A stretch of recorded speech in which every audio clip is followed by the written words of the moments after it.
and welcome to the show. I'm Lisa Bradshaw. You're watching Life with Lisa Bradshaw. Today's guest is a colleague of mine I've known for quite a long time. She's known in the community for the business that she owns and the way she participates in the community. Her name is Jackie Stonas, and she is with us here today to talk about her journey to becoming an American citizen. Thanks for being here. Thank you for having me. So in all of our interaction over the years, I didn't know that you weren't a citizen. I guess I had this assumption that you were because you own businesses and you lived here, and there's not a strong Canadian accent necessarily. So I was surprised to read of it, and you said some people are either surprised or they were saying like it's about time. Right. I mean, people that know me well know that I'm Canadian, have often said, when is it going to happen? Is this the year? And I've always said no, or, you know, just it wasn't an issue at that moment in time. But I think that's the beauty of the U.S. is the melting pot, is there so many people around us that are slightly different and we all belong. And so I think that's what made me being Canadian possibly not stand out. So when you, let's back up to when you first let's talk about what your first interactions in the United States, or your first perceptions, and then later as you came here for school.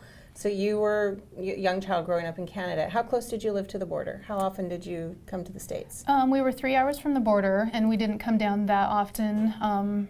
My first actual memory of anything American was the money differences, looking at a dime in particular and seeing that the Queen's face wasn't on it and saying to my dad, how can this be? You know, I found this dime and there's no Queen on it, and him laughing and saying that it was an American dime. And as a child, they looked like flowers to me. I know as an adult they're torches, but they looked like a flower, and so I always wanted to collect the money that had flowers on it because it was different than ours. And then that's, you know, caused some conversations in our family. What is America? Why is their money different than ours? And learning that there's this country right next door that is actually very similar, but also, you know, has differences. My family's certainly not anti-American, but definitely pro-Canadian. Mm-hmm. So I grew up to be very proud of our flag. And not the other, right? Great hockey fans, you know, very kind of traditional Canadian values. So what would you say are traditional Canadian values? How different are they from American values? Because now you've lived here long enough to raise an entire family. So was there much difference between the two, or is it innate in both? I think more similar than you would think. There's always this myth that, you know, Canadians have dog sleds next to their houses and it, you know, snows year round, but certainly that's not the case. Although that, you know, certainly has been something we enjoy joking about. I think the values are pretty similar. I think there's a real focus in Canada on being nice and on being courteous, and I possibly don't see that all the same down here. My friends in college would always say I was nice because I was Canadian, so I think that's kind of a perception that comes along with our nationality. So then you came here to the United States to go to school, to attend high school, so not college yet, but for high school. And why did your parents make that decision, or why did you? You know, it was based on a religious choice. With our religion, we have various boarding academies, and typically if there's not a local school with our religion in our town, of that generation, our parents did send us to boarding academy, and so the closest one for me was in Spokane, and so that's where I came. So you came, and you lived here throughout the school year? Correct. It was in a dorm with 100 other girls. And so that wasn't that you lived so close to the border that you commuted back and forth, it was that you actually moved here and participated in the school year round, or at least for the months of school? We had a break every 6 weeks, so I'd go home for the weekend once every 6 weeks. Okay, so all of your family, all of your siblings did that? No, I was the only one that came down here. My siblings actually went to other schools in Canada. Okay, so you were here then for a bit, and so you're getting more and more familiar with our country? Correct. And what was that experience like in high school? Were you welcomed? Girls are difficult anyway. I went to a new school in high school, and that was very, very difficult. And not all girls are difficult, but I can say that my brother switched schools at the same time I did, and he was much more well received. So, you know, it can be hard. I think girls will be girls anywhere in the world. I think that I didn't really have any difficulties. The biggest difficulty is just jumping into a school a senior year. I think that jumping into anywhere a senior year is hard because people have gone to school. So you came your last year of school.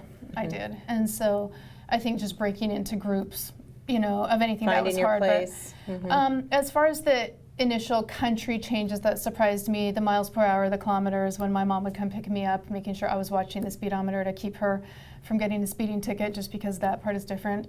And the money too, having it all be the same color, just looked like it was play money instead of the money that I was used to from home. Whereas we're used to play money looking like Monopoly Right. money with different colors, right? So we're not used to that either, or the differences in the money. And so when you're here in the United States going to school, and overall then that was a good experience for you. Absolutely. So you decided to attend college here as well? So because I came my senior year and did halfway through the year really feel like I had connected with the group of friends that were there, and they were headed down to Walla Walla for college, then that became an easy group for me to join into, and hey, I want to go to college with my new friends, and so I was the only one of my family that stayed down here for college. So tell me exactly how that's allowed. If you're not a citizen of the United States, how does that happen? The school actually has to apply for you to come. And Was that true of the high school too? Correct, yes. And it's actually different paperwork for high school than it is for college. For high school, I believe you're given a student visa for 1 year, and you have to apply for exceptions if you're coming down more than that. Although again, for how many years ago it's been, that could have changed. For college, they do give you a visa that's renewable, but you're pretty much guaranteed that it will be renewed once you're accepted into a college. So then you're accepted, and so what is that? Does that allow you to come and go as you please? How does that? So it lets you come and go as you please. If What you're else does holding it that allow paper, for you? if you're holding that We'll paper, get to that. Yeah, right. you can cross the border. You can't work though, so I wasn't allowed to. I was allowed to work on campus and have the money go directly to my school bill, but I wasn't allowed to work in the community and hold a job. There's that restriction with being a student. Okay, so then let's take a break, and when we come back, we'll talk about what it was that you met someone here, married someone here. We'll get to that, but talk about what it is that made you decide ultimately to become a citizen. Perfect. We're talking with Jackie Stonas, and she is telling us her story about her journey to becoming an American citizen. We'll come back in just a moment. So Pam, how's your mom doing? She's okay. She's struggling. She'd like to stay in her house, and it's getting harder for her to do the daily chores. What kinds of problems is she having? Just basic house cleaning, taking care of her house, yard work, taking care of her medicine. Mm-hmm. It does sound exhausting. It is very exhausting, and I always worry about her. Aging in Adult Care can assist you or your loved one to remain comfortably and safely in their own home. Contact them today to start the conversation. Hi and welcome back. I'm Lisa Bradshaw. You're watching Life with Lisa Bradshaw. I'm talking with Jackie Stonas today. She is telling us about her journey to becoming an American citizen. We talked in the first segment about her growing up in Canada, attending high school her senior year in Spokane, and choosing to remain in the United States and go to college in Walla Walla. So that's how far we are along your story. So you are attending college in the United States, and that's when you met your husband. Correct. And we met my senior year, and my degree was to become a teacher, and I assumed that I'd return to British Columbia and actually teach up there. Even after marrying him? Correct. Well, that was my plan my whole college. Then when we got together my senior year, we kind of thought, well, I wonder what's going to happen. In the back of my mind, I did always think that we would move back to Canada. And so then you settled in Seattle first after you Correct. married, and then Spokane, and then you made your way to Wenatchee. And you've been here about 15 years now. Probably somewhere close to that. So most of your children's lives. Mm-hmm. So then you are living here, and tell us a little bit about what that was like for you. You wrote about some of the different experiences you had that kind of started to slowly cement your feelings about becoming a citizen. I think along the journey, just different people's comments to me about, now that you've been here for so long, why aren't you an American? When I kind of hit the anniversary of I've lived in the United States more than I've lived in Canada. Right. Okay, Mm-hmm. so now why isn't this your home? And then just a couple years ago, I had the opportunity to take my children to Uganda. My husband, bless his heart, stayed here in Wenatchee and held down the fort with our businesses. And my 3 daughters and I moved to Uganda, the capital city of Kampala. And the second day that we were there, we got a taxi, and I took them to where the U.S. Embassy was, and it's pretty impressive. It's right along the main road. There's Marines out front patrolling with machine guns and wearing their berets and their uniforms, and they look very protective.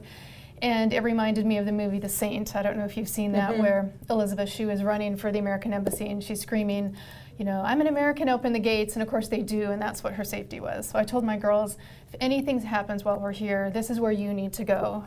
Tell them you're an American and they'll look after you. And then we took the taxi a little further and found the Canadian Embassy, and it wasn't as nearly, as impressive. Not as grand? No, it didn't look, and I was saying to my girls, and this is where I'll go. And it was kind of with a heavy heart. And I realized that truly if something happened while we were overseas away from my husband, I would actually not be with them. And I was thinking if I came back to the embassy and said, well, you know, I'm a permanent resident alien, which is what they call green hold. That's not nearly as, you know, No. monumental as Elizabeth. You know, I've got my green card, could you help me? I think they would probably send me back to the Canadian embassy. So that certainly planted a big seed of, you know, if you're going to travel overseas, you really should be the same citizenship as your children. Mm-hmm. So you're, that's the beginning of your ideas about becoming a citizen. So in the meantime, we should mention, you and your husband own Blue Spoon and several other businesses. You and I met in when you had your children's shop downtown. So you were, by then your status had changed from when you attended school and you couldn't work. So what is the difference for people who are watching? I'm not super clear about it. What is the difference between you being able to come here and attend school, and then what was the difference in your status to be able to work and be part of those businesses with your husband? So again, I'm speaking to what happened 22 years ago. Right. So again, if anything has changed, but in my experience, so I still had a valid student visa when I got married. We did marry in Canada, and I did recross the border back into the States on my student visa, even though I didn't, you know, my schooling was done at that point. There was a specific date that it expired, and I made sure that, you know, we timed our wedding and coming back into the United States before that expired. Because you can return with him. Correct, correct. But I could return not on the basis of being married at that point, still only because I had the student visa. So once I returned here, I actually was stuck here. When I was here, I applied to be a permanent resident alien. So you couldn't come and go? I could not come and go. In fact, during that process of me applying, and somebody down here has to petition for you, so my husband actually petitioned for me now to stay in the country. My grandpa actually passed away, and I was unable to go home to his service because if I had crossed the border on my Canadian passport, I would not have been allowed back into the United States. That's a tough decision to make. It was, and we, you know, immediately applied hoping to get that process completed before anything major happened, and it was not the case. Separate from applying for that permanent resident alien card is I had to apply for a work visa, and both of them came through at different times. And an interesting thing in that process was I did find it very straightforward. A lot of my friends highly recommended that I get a lawyer, that I get legal advice, and truly I went and picked up the forms and filled them out myself and didn't have any problems at all. So you were able to navigate that system, whatever was in place at that time. Correct. So then you're now you're able to work here, and you're married here, and you're able to travel back and forth. Correct. And so what happened to you in Africa was enough for you to feel like what the status you had wasn't enough. Correct. And it's also renewable, and it, you know, costs money every time you renew it. So when I looked at the timing now that my green card was going to expire, my first one was valid for 5 years, and my next one was for 10 years, and then my next one another 10 years after that. And I actually was also coming up on an expiration, and I thought, you know, again, the timing of, you know, should I renew it for another 10 years, or should I go ahead and take this step and become a citizen? So you decide to become a citizen. Was there any real turning point then after that trip to Africa, or is that really what cemented it for you? You had another travel experience. I did. You know, I had a difficult experience in crossing the border, and it was my fault. I had forgotten my green card, and my husband and family. So what documents did you have? You had your passport? I had my passport, my birth certificate, my marriage license, everything except the actual green card.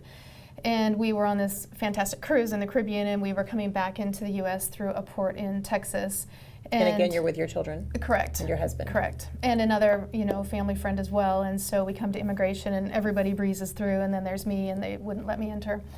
So they took me to their interrogation area, and it was the first time I felt like I was not treated equally. Up until that point, down here being a Canadian, it had just never, ever been a concern. But all of a sudden, it became a big concern. And we were privy to a family that was young, probably in their mid-20s, and they were from Russia. And when we walked in mid-story, so I'm not going to pretend to know what the beginning of the story was, but we walked into a young husband who was weeping, and he was saying to the officer, "Can I just talk to my wife? Can I explain to her what's going on? She doesn't speak English very well." And he said to, you know, the husband, "No, we are going to fly her back to Russia. Here's the suitcases. Why don't you take out of them what you want? Whatever you leave, we'll send back with her." And he was pleading with them. She doesn't even have family in Russia. Where are you actually going to send her? Well, that's not going to be your business. And they were having this big concern. And my children looked at me and they were like, "Oh, Mom, what's going to happen? What if they send you to Canada?" And I said, "Well, if they do, you know, I'll Daddy will Get it get my figured paperwork out. and send it to me, and it will be okay. But it was, very unsettling feeling that they did eventually let me go ahead and enter, but it was multiple hours later, and I almost missed my flight. And that was, again, the first time that I kind of had a negative experience with, the officials of America. And So you've had 25 years of positive experience. correct. And Yeah. then this happened. So then wrapping your mind around, okay, I can understand now maybe why international people have the view they have of America if this is what they come up against when they're entering our country.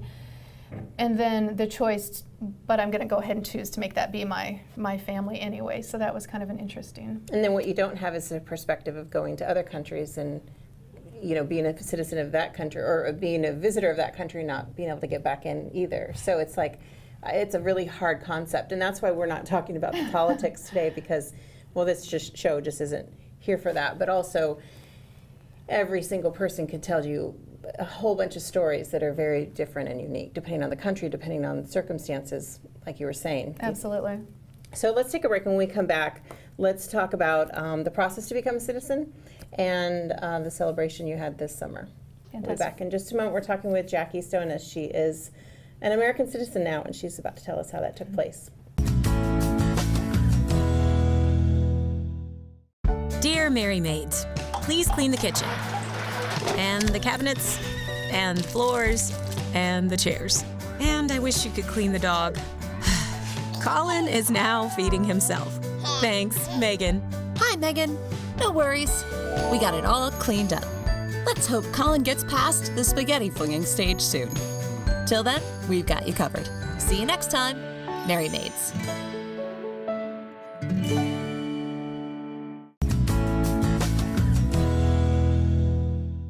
Hi, we're back. Thanks for joining me today. We've been talking with Jackie Stonas. She's telling us about her journey to becoming an American citizen. She lived most of her life in Canada, moved to the United States her senior year of high school to attend boarding school, and then attended college at Walla Walla, where she met her husband. And her status changed at that point. She went from being a student who was visiting our country to being someone who you went through the process of getting your work visa and this sort of thing. So we're up to the point now where you've decided, after a couple of events, that you would like to cement that status and become a citizen. So tell us, for someone who has no idea what that process is like, it was swifter than you thought. It was. I actually Googled how do I become an American citizen because I didn't know, and followed the links to the U.S. website, and you can it's actually a PDF fillable form just online. So it's very detailed. I would guess maybe it was between 30 and 40 pages, so it was lengthy, but it was very easy to fill out. At any point did you feel like, this is a lot of work, I'm not sure I'm going to do it? Or could you see why some people would feel like it was too much work, or it was just part of the process for you? Part of the process for me, but obviously I have a great command of English. I think that if somebody didn't have a good command of English, they might have found it a little daunting. And during the process, I was made aware that there's actually churches in our town that offer help for people that are applying to become a citizen who might not find the process as easy. So I really appreciated knowing about that.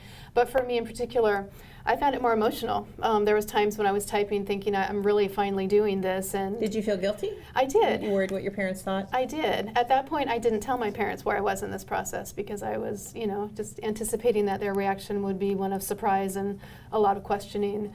And so the most complicated question to me was, how many times in the past 6 years have you crossed the border, and what are the dates and why? And it was nothing I'd ever documented. There'd been family weddings and funerals and holidays. And they have that information, so Right. they want to know if you're telling the truth. So, well, that's actually initially what I thought, and so I called the border and said, at the bottom of this application, I do need to swear that everything is true, and I'm concerned that I don't know these dates exactly. And he actually said, the point of that question is not to actually test your honesty. The point is to know that, did you ever leave the country for more than 6 months? And if you did at this point, we would question your loyalty to want to become an American citizen. But truly, if they were weekend trips, that sort of thing, we actually aren't worried about that. So the only time you were gone for long periods of time was during high school and college, but even Correct. in high school you returned every 6 weeks. Correct. And I'm guessing in college you returned home as well. Correct. So you didn't have to worry about that part of it. But at that point, I didn't have my permanent residency. So Right. because that status changed, then they were Then- looking at the okay. next. So you're filling out this form that's 30 to 40 pages, pretty overwhelming. And then what is the next step? So I hit submit, and within 30 seconds I got an email back saying we've received your application. Here's passcode to log into the website to check on it, and the process will be about 13 months. So went to bed and crawled in and said to my husband, okay, and in a year I'm going to become a citizen. And I was really surprised that I got a follow-up email that next week asking me to come to Yakima, which is the closest immigration center to Wenatchee. And it's a biometric check, and what they're doing is just checking that they have your fingerprints accurately in the system. So I drove to Yakima. I got there 5 minutes early. I cleared security. They immediately took me in. My fingerprints matched. They snapped a photo of me, and I was back out the door even before my appointment time. So they were incredibly efficient. I was very, very impressed.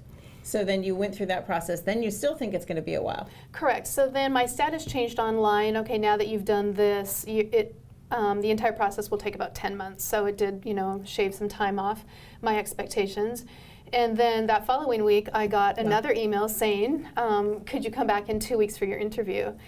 And I was made aware that at the interview they would ask me my civics questions. So how that process works is you're given 100 questions. Everybody has access to them. You to could study. Yeah, Lisa, you could go online yourself. And I probably wouldn't do, I know a lot of people say that U.S. citizens who are born here probably couldn't answer some of the questions that you have to answer. Well, what I did was I printed out all the questions into flashcards, and I carried them around with me the next 2 weeks. And it was fun actually asking American citizens, because a lot of them, like you just said, they didn't know who was the president during World War I. How many years does a U.S. representative serve? How many U.S. senators are from your state? And how many U.S. representatives are in Congress? I mean, these were things that I didn't know, and a lot of, Americans It's things didn't know. we learned our senior year in high school, Right. so yeah. So I enjoyed that process. I actually, by the time of my interview, I knew all 100 backward and forward. And what you have to do is actually only know 6 of them, and they'll pull 10 questions at random, and you have to answer at least 6 of those. So when she pulled out my first 6 questions and I answered them, and she said, okay, you passed, and I had studied so hard, I said, oh, no, could Give you me just, some more. could you ask me more? And she said, no, you're good. She said a lot of people do that. Correct. Yeah. And I think because people put so much time and energy into making sure they know that. Yeah, but for efficiency's sake, she's like, we're good, we're Right. moving on. So then you just have to wait again. Correct. Okay. So then she did say, a couple friends of mine have gone through this process. I picked their brain, and they said, when we went in for our interview, we actually swore in that afternoon. And I was like, well, that can't be the case. I've only applied 6 weeks ago. There's no way this will happen that quickly. So after the interview was done, I said to her, so what's the next step? And she said, well, actually, you're in luck. We're doing a swearing-in ceremony in Wenatchee, which we so rarely do. And it's in 2 weeks, and we'd like to invite you to be a part of that, and you'll get more information. And I was like, wow. So the fun thing about Wenatchee was knowing. knowing. It gives me chills because you get to do it at home. Right, and I could invite people that I knew, and it truly was such a big deal to me. It certainly wasn't as big of a deal as my wedding day, but it certainly ranked up there. And so the fact that I could do it at home and share it with people I loved. Well, and that's what I was saying when we were talking during the break. So did you feel, since you spoke of wedding, when you get married the next day, you don't necessarily think, oh, this feels totally different necessarily, but when you became a citizen, did you feel different? I did, very much so. So my swearing-in ceremony was June 26th, and so right around the corner was the 4th of July, which is obviously such a huge American celebration. And I worked that day at Blue Spoon. And having customers come in, I was so aware of who was wearing patriotic colors or not, and I would say to them, oh, I love what you're wearing. And then if the conversation lent itself, I would say, and this is my first, July 4 as an American citizen. And the reactions were really fun. Either people shared stories of their parents coming over and them being family of immigrants, or just thank you for doing it the right way. I heard that so many times. Thank you for actually choosing to go through the process and go through it and actually go to the ceremony and not just, try to slip in. And so I find that Americans are very accepting. I think if you go about it the right way. I think that we're a very accepting group of people. Just try not to sneak in. And at least from your experience, we have about a minute left. From your experience, you were able to come in. You've been coming in for a long time. You've followed the process for a long time, and it was doable for you. Absolutely. It's a very possible thing. Absolutely. I think that if you're committed to do it, and if you need help, like I say, there's organizations in the area that will help you. But I do think if you do make the effort and choose to go through it on your own, you can. And at your swear-in, there were several people from all areas of the country. So. There was 14 different countries represented. Yeah. Well, I really appreciate you coming and sharing this story. I'm fascinated to know that you weren't a citizen all along. You've definitely been a huge contributor to our community and our Thank you. society here, business and otherwise. So I just wish you the best of luck, and I appreciate you being willing to share it. I know it's a volatile time in politics, but we aren't talking politics. We're just talking about your wanting to be part of this country. Absolutely. I'm talking with Jackie Stonas. Thanks for joining me today. Are you wanting high-speed internet but don't have access to PUD fiber? Try Sky-Fi high-speed wireless internet from LocalTel. Call 888-8888 today.